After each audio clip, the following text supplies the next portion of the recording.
Hi everyone. I wanted to jump on here and talk a little bit about yesterday's Easter adventure experience, whatever you want to call it. Um, Kind of like go over what happened and you know explain a little bit what had happened. And to start off with, I doing okay.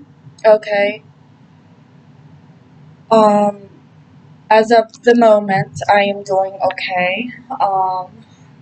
So yeah. So I'm not in an episode right now or nothing. So, and I definitely needed the rest by the time I got home yesterday. So, um, anyways, to start off with, I document my symptoms and record videos of my whatever is going on throughout my life, through the day and whatever. Uh, for myself, and just in case doctors need um, a little bit of idea as to what's going on. I have pictures and videos, and I have it for myself to look back on. Like if I don't know what triggers an episode, I could always look back into my videos and kind of like get a general idea as to what was going on before I had the experience. It'll kind of like help me out and it'll help other doctors out. And I also use it to raise awareness because this is a very rare disorder. Um, so that's why I do that. I video record, I take pictures, and I do all that. Okay. Now, to go over what took place yesterday, it was Easter. Um, I decided myself I was gonna drive to the barn. I was gonna, which isn't very far from where I live. It's like 7 minutes away. I was gonna go to the barn. I was gonna mess around with my horse for a little bit. To be honest, I did not really. I messed around with my horse for a little bit, but I don't see that there was too much of a triggering factor. Though I do know that going to the barn and messing around there seems to be a triggering factor. But as far as like doing a whole lot while I was there, I cannot recall as to um, what went on because it didn't seem like I was overexerting myself too much. I was just taking my time. I was messing with my horse. I had a good time with my horse, and everything seemed peachy okay, you know, and I was totally fine. I was happy messing with my horse. I was happy to be there, and all of a sudden, I get this fuzzy feeling in my head. Okay, um, when I get this fuzzy feeling in my head, it's like this weird, awkward feeling I get um, in my head. Hard to really explain or describe.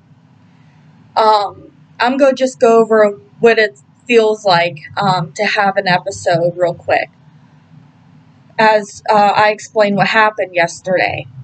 But um, when I get that fuzzy feeling in my head, I know it's time to stop doing what I'm doing. I need to go home. I need to rest. And sometimes it actually, after a while of doing that, this this weird feeling in my head will subside and it'll prevent me from having an episode. So that's what I was going to do. When I was getting that fuzzy feeling at the barn, I knew it was time to stop. I was a bit imbalanced, I felt, a little unstable. So I put everything back to where it was, and I got in the car, and I thought I was going to make it home, and I was going to lay down, and it was going to subside. Because lately when I have those episodes, I'm usually safe. I'm in a safe place, and I've been able to drive home and lay down and they subside. So I have like minor symptoms like that happen more frequently. On very rare occasions, I have more severe symptoms. This is because I'm on a medication called exozolamide, also known as Diamox, to kind of like eliminate that.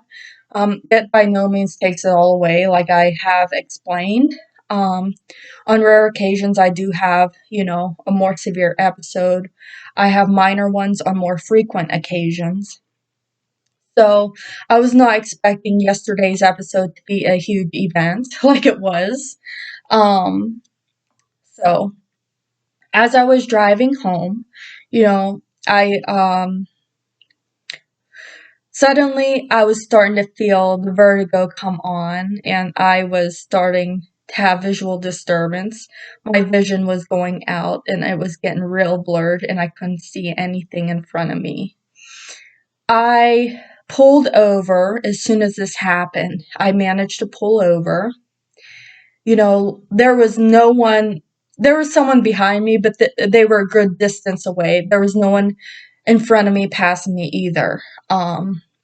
So I pulled over, and I did not attempt to drive after that. So I managed to go right into the nearest parking lot, which was not even a foot away. So to get myself off the road. Luckily there was no one coming at the time, so I was able to, sneak myself over there, just across the way. So I did that. And I figured, well, I'm gonna wait this out, I'm gonna wait for it to see if it passes good enough that I can, drive home. Because my symptoms, they, depending on how long they last, sometimes, because of being on the medication that I take, it can be actually brief, but my episodes are known with my condition to last several hours. And usually they last, hours.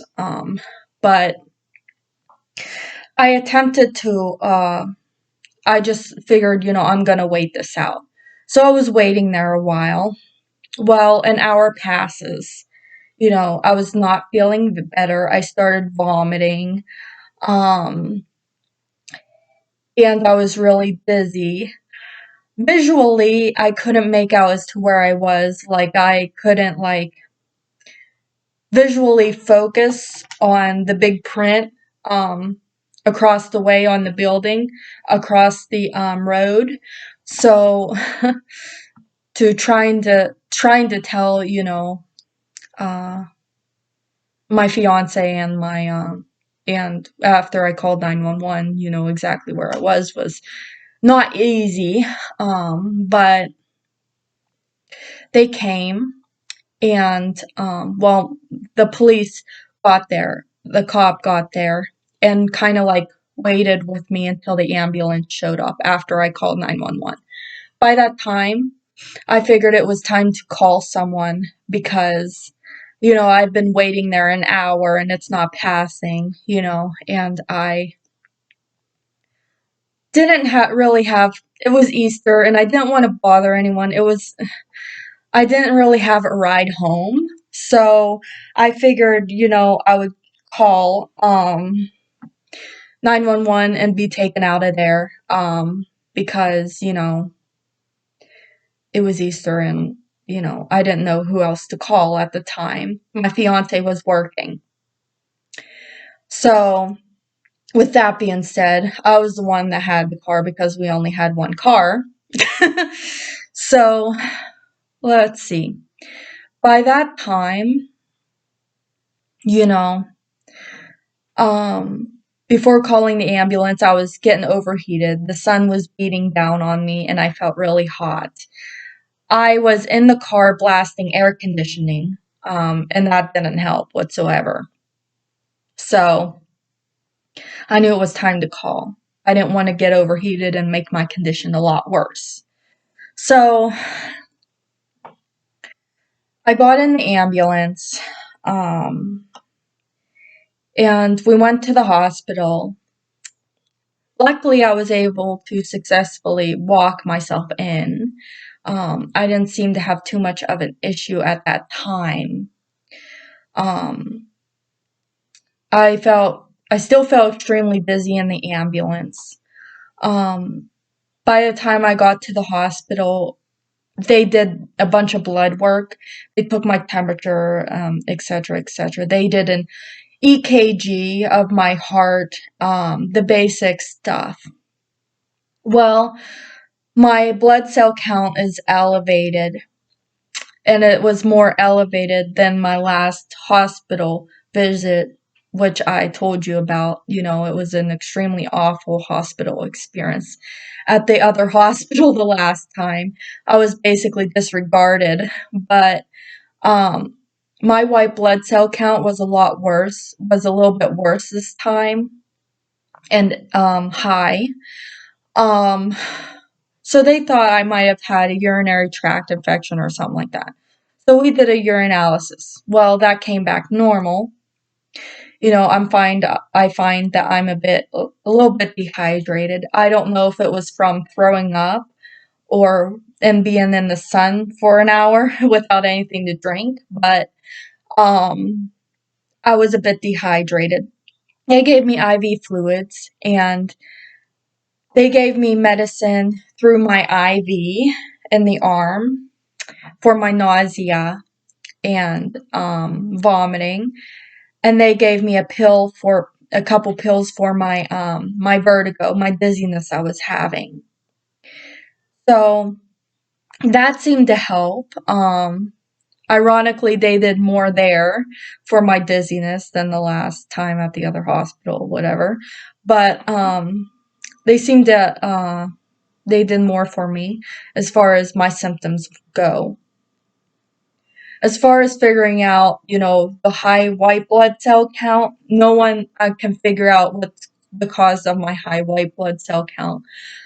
So I'm recommended to follow up with my doctor within the week for further investigation, probably to redo the blood check to see if my white blood cell count is back to normal or whatever, and see what's going on there.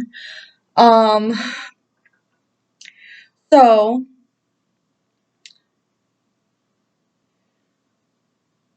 I wasn't in the hospital too long this time. They were pretty much, you know, on the ball with everything. Um, and you know, afterwards I had a headache. After everything else I had experienced, a headache started to set in. Um, with my condition, I am prone to having, you know, headaches and migraines. So, along with my disorder. So, I was released the same day. After everything checked out okay. I was told to drink plenty of fluids, to keep me hydrated because I was a bit dehydrated, and to follow up with my doctor about my white blood cell count. So I'm gonna do that too. But anyways, um, genetically, as of last month, I got my genetic test results, and I am positive for CACNA1A disorder. Um, the disorder the variant was pretty consistent with episodic ataxia type 2 within the gene CACNA1A. And it has been reported in people in literature that have episodic ataxia type 2, this so-called variant that I have. And one of my other family members were also tested and had the same genetic defect. So I got those results last month, the beginning of last month, after waiting nearly 2 months on them results. And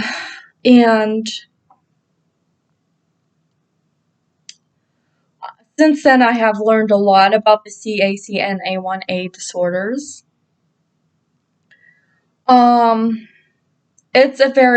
It's a more complex thing than people think.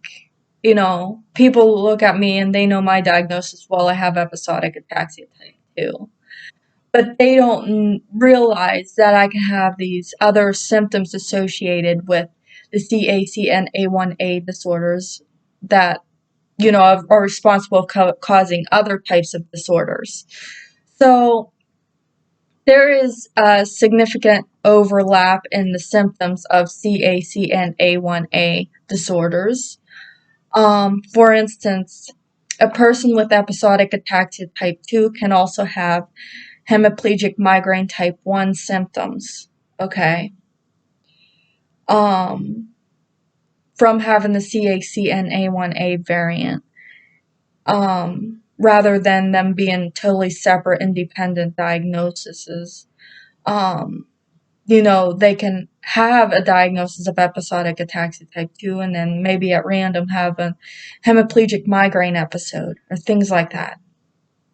So, yeah, it's more complex than what people seem to think it is with this disorder.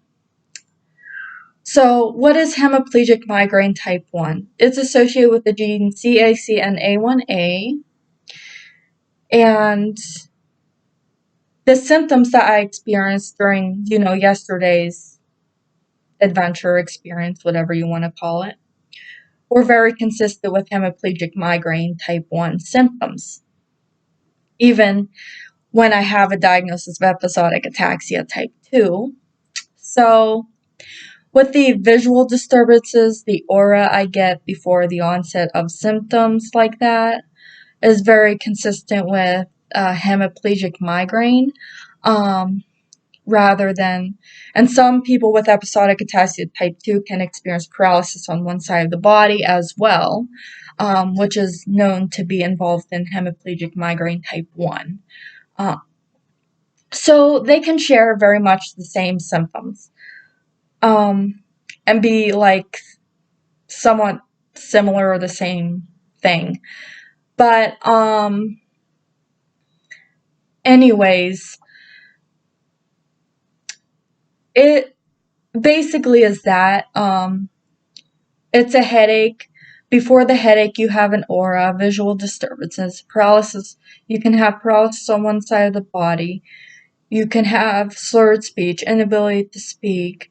You can have, you know, the migraine, the, like I said, paralysis affecting one side of the body, vomiting, vertigo, dizziness, and all those other symptoms, as well with hemiplegic migraine 1. So I also wanted to touch base on that before I wrapped it up here in this video. Those are some of the symptoms of hemiplegic migraine type 1, which can overlap with episodic ataxia type 2. In severe cases, as CACNA1A or have an episodic ataxia type 2 has been, you know, labeled in the past as a not so serious ataxia or a not so serious disorder. So it seemed to me, I don't know about the rest of you, your thoughts on that, but it can actually be a serious condition. It can put you in life-threatening circumstances, like when you're driving and, you know, you suddenly have an attack. And not only that, but having hemiplegic migraine, you know, 1 can cause coma induced by minor head trauma. which can cause brain swelling, also known as cerebral edema. And this can be a life-threatening emergency, and in some cases can lead to death. Okay, so CACNA1A disorder is a very serious condition. It presents itself quite differently than a lot of other more persistent symptoms, more persistent, permanent conditions. Even though a lot of symptoms do seem episodic, they can be a very serious thing. Other symptoms are serious seizure disorders, which can overlap with episodic ataxia type 2 as well. Some people with EA2 do have epilepsy and seizures. So, I mean, that could put your life at risk too.